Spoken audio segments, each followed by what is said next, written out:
Hi, this is Vaibhav Pandey. And welcome to this another video. Today we'll talk about the speculation around the golds. Uh, because gold के आसपास बहुत ज़्यादा gold high हो चुका है और gold के आसपास जो है स्पेकुलेशन बहुत ज़्यादा बढ़ गया है, तो उस पर कुछ क्लैरिटी करना भी ज़रूरी है जनरल लोगों के लिए। तो उसी बारे में आज का वीडियो है ये। तो हम देख लेते हैं कि गोल्ड जो जनरल अभी पार्लेंस चल रही है, जो जनरल जनरल लोग जो अभी बात कर रहे हैं वो करीब बात कर रहे हैं कि 1 लाख के आसपास गोल्ड पहुंच गया था, तो 30% का करेक्शन या 40% का करेक्शन, इस तरह से करेक्शन आ सकता है, गोल्ड 50,000 तक पहुंच सकता है। तो उस पर हम लोग बात करेंगे, इसी वजह से मैंने आज ये वीडियो जो है ये कवर किया है। बेसिकली हम पहले ये बात कर लेते हैं कि गोल्ड इतना कितना चढ़ गया है और इतनी ज़्यादा हाइप क्यों मची हुई, इतनी बात क्यों हो रही है।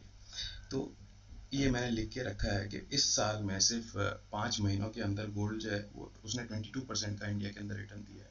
Overall India and the international markets prices जो है मोर और less they are same. Okay, so करीब करीब 22% इन 5 महीनों में, सिंस जनवरी 2025 5 महीनों में उसने रिटर्न दे दिया है। उसके बाद लास्ट 12 मंथ्स के अंदर उसने 32% का रिटर्न दिया है। ठीक है, सो लास्ट मई से इस मई तक अभी तक आपको दिखेगा कि 32% का रिटर्न जो है वो मिल चुका है गोल्ड के अंदर। और 2022 से आपको दिखेगा कि डबल रिटर्न मिल चुका है, यानी कि 95% तक रिटर्न जो है 2022 जनवरी से आज तक हमें मिल चुका है। तो और उससे पहले से भी गोल्ड जो है अच्छा खासा इंक्रीज हो रहा था। सो अब बात यहाँ पे करते हैं कि भाई ऐसा क्या हो गया गोल्ड के अंदर जो ये इतना ज़्यादा बढ़ता जा रहा है। कन्वेंशनली अगर देखा जाए तो गोल्ड जो है वो एक सबसे ज़्यादा प्रीशियस मेटल है। और जब करेंसी पर विश्वास नहीं रहता है, क्योंकि करेंसी गोल्ड के अगेंस्ट में ही अगर प्रिंट होती है तो उसकी सबसे ज़्यादा वैल्यू होती है। पर आजकल फिएट करेंसी जो है वो पिछले कई साल से फिएट करेंसी पिछले 40-50 सालों से बहुत ज़्यादा बढ़नी शुरू हो गई है। फिएट करेंसी का टॉपिक जो है वो हम किसी और वीडियो में किसी दिन कवर कर लेंगे, पर आप यही समझिए जो नॉर्मल करेंसी आप रखते हैं, रुपया रखते हैं, वो फिएट करेंसी ही है। ओके, सो उसके अगेंस्ट में जब गोल्ड के अगेंस्ट में जब वो करेंसीज प्रिंट होती हैं तो उनकी वैल्यू सबसे ज़्यादा अच्छी होती है, इसलिए गोल्ड जो है वो सबसे ज़्यादा वैल्यूबल एक मेटल जो है माना जाता है। तो उसकी डिमांड हमेशा से ही रही है। हर कोई उसको खरीदना ही चाहता है, मोर और लेस आज नहीं तो कल उसको खरीदना ही चाहता है, क्योंकि वो सबसे सेफ इन्वेस्टमेंट है। अगर आप 10 या 12 साल के इन्वेस्टमेंट्स की बात करेंगे तो गोल्ड एक बहुत ही बढ़िया इन्वेस्टमेंट है।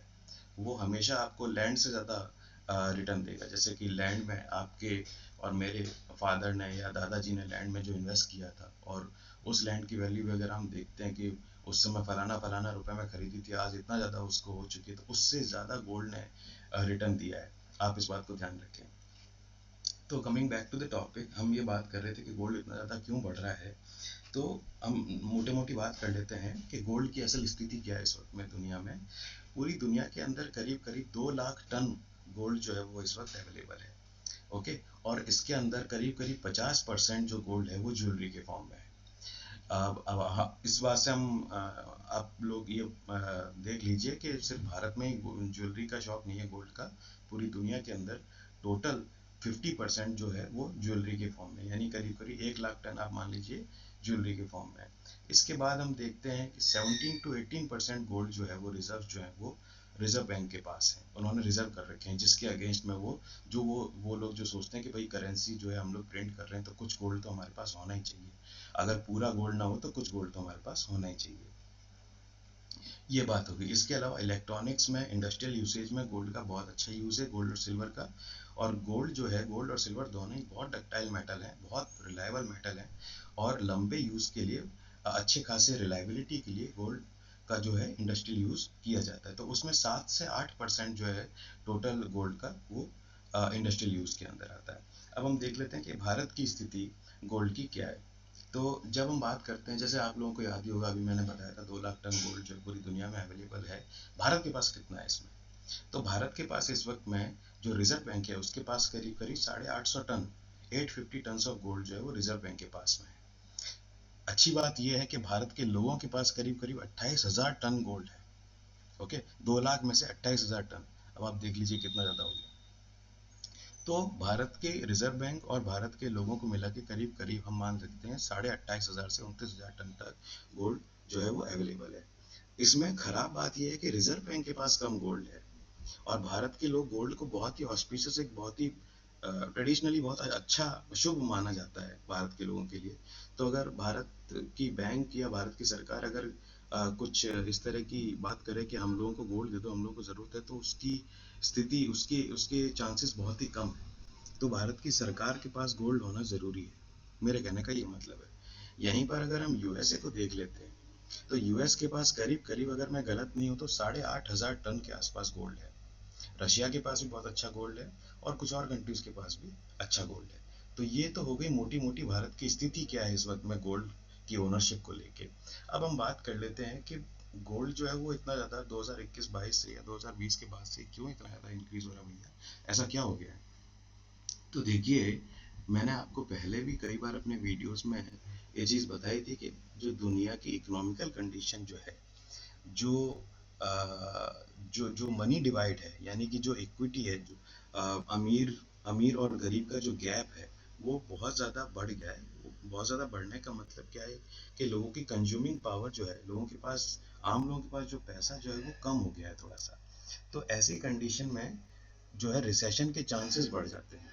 और इस तरह के डाउनटर्न के और रिसेशन के चांसेस जब जब कंट्रीज ने स्पेकुलेट किया है कि बढ़ सकते हैं, तो उन्होंने गोल्ड को जो है वो रिजर्व के तौर पे खरीदना शुरू कर दिया है। नंबर एक, गोल्ड के बढ़ने के चांसेस का नंबर वन पॉइंट। तो इस वजह से खास तौर पे जो ईस्टर्न यूरोपियन कंट्रीज हैं, पोलैंड वगैरह जो है, इन लोगों ने गोल्ड बहुत ज़्यादा खरीदा है अभी में। हालांकि पूरी दुनिया ने, भारत ने भी गोल्ड जो है इस बीच में बाय किया है रिजर्व के तौर पे। नंबर टू पॉइंट है कि जो यूएस डॉलर है, यूएस डॉलर की क्रेडिबिलिटी, यानी कि जो रिलायबिलिटी है यूएस डॉलर पे, जो पहले जो लोग विश्वास करते थे, वो अब कम हो चुका है।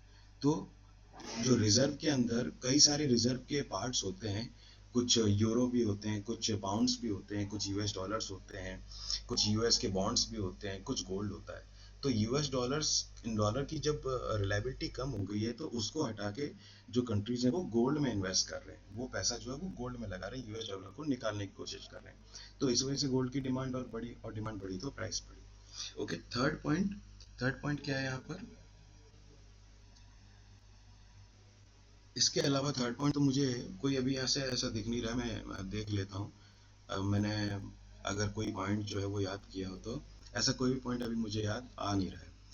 रिसेशन ही एक मेन पॉइंट है। दूसरा, वॉर्स जब तक चलती रहेंगी, जैसे कि यूक्रेन रशिया का है, या फिर यूएस भी है जो कभी कभी ये सब किसी किसी तरह के स्टेटमेंट्स देता रहता है। दूसरा, यूएस डॉलर जो है वो थोड़ा सा अनसस्टेनेबल हो गया है। तो इस तरह की जब जब कंडीशंस बनती रहेंगी, तब तक क्या होगा कि गोल्ड के जो प्राइसेस हैं वो बढ़ेंगे। ओके, सो अब यहाँ पर लोग जो कह रहे हैं कि 50,000 गोल्ड आ जाएगा या 60,000 गोल्ड आ जाएगा, देखिए मुझे उसके चांसेस फिलहाल में तो नहीं लग रहे हैं। ओके, क्योंकि अभी भी रिसेशन की कंडीशंस वैसी ही बनी हुई हैं। कोई खास अभी ऐसा कोई टर्न अराउंड हुआ नहीं है। कोई पॉलिसीज, इकोनॉमिकल पॉलिसीज में वर्ल्ड लेवल पे कोई ऐसे खास चेंजेस हुए नहीं है। तो मैं अभी तक यही कहूँगा कि गोल्ड के बहुत ज़्यादा नीचे आने के चांसेस नहीं है, जब तक इस तरह की इंस्टेबिलिटीज़, वॉर, कैजुअलिटीज़, ये इस तरह की ये जो डिस्टर्बेंसेस होती हैं जो दुनिया में, इस तरह की चीज़ें जब तक बनी रहेंगी, तब तक गोल्ड के प्राइसेस जो है वो कम जाने, बहुत ज़्यादा कम जाने का कोई चांस नहीं है। ओके, तो अगर मैं लॉन्ग के रीज़न देख लेता हूँ कि गोल्ड बढ़ने के चांसेस क्या क्या हैं, वो मैंने आपको बता दिया है। इंस्टेबिलिटी है इकोनॉमिकली, और वॉर सिनेरियो में भी इंस्टेबिलिटी आपको दिख रही है। साथ ही अगर कभी कोई नेचुरल कैलेमिटी भी आ जाती है, जैसे बाढ़ आ गई बहुत बड़े लेवल पे, या फिर तूफान आ गए, जैसे यूएस में बड़े तेज बवंडर आते हैं, और अगर उन्होंने इकोनॉमिकल लॉस कर दिया है, तो इवन वो भी गोल्ड की डिमांड को कुछ हद तक बढ़ा देते हैं। ओके, सो और सेकेंडली, अब हम शॉर्ट के रीजन देखते हैं, गोल्ड गिर सकता है या नहीं गिर सकता। गिर सकता है तो किन रीजंस की वजह से गिर सकता है?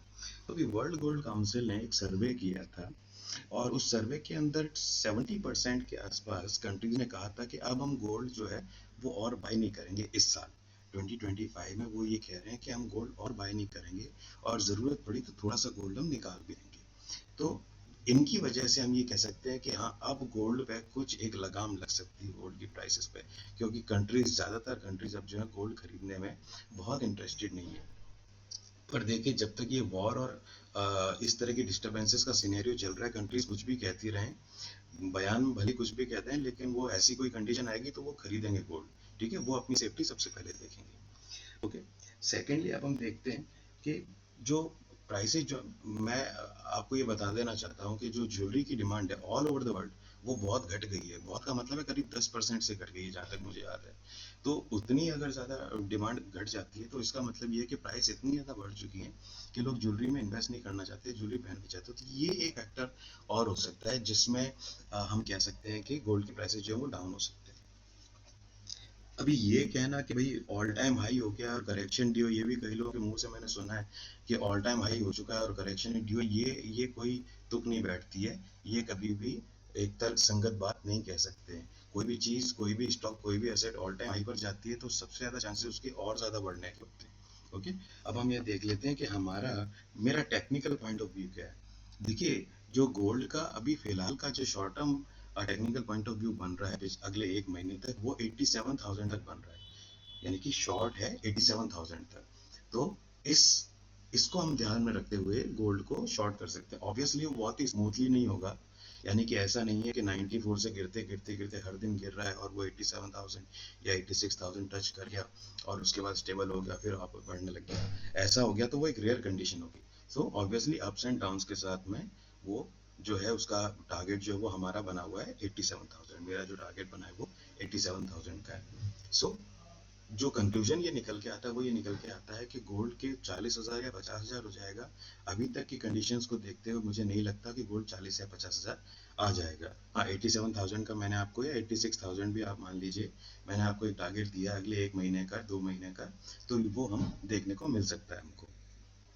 ओके। लेकिन उससे भी चांसेस जो हैं, अगर कोई वॉर होता है, किस तरह की ऐसी डिस्टरबेंस होती है, सडनली कोई डिस्टरबेंस होती है इंटरनेशनल लेवल पे जो थोड़ी सी कंसिडरेबल हो, ठीक है, डॉलर को लेके और गोल्ड को लेके जो उस पर इफेक्ट डाल सकती हो, तो ये टारगेट भी नलीफाई हो जाएंगे। ओके। और इसके अलावा और कोई इंफॉर्मेशन मैं चेक कर लेता हूँ मुझे आपको देनी है या नहीं देनी है।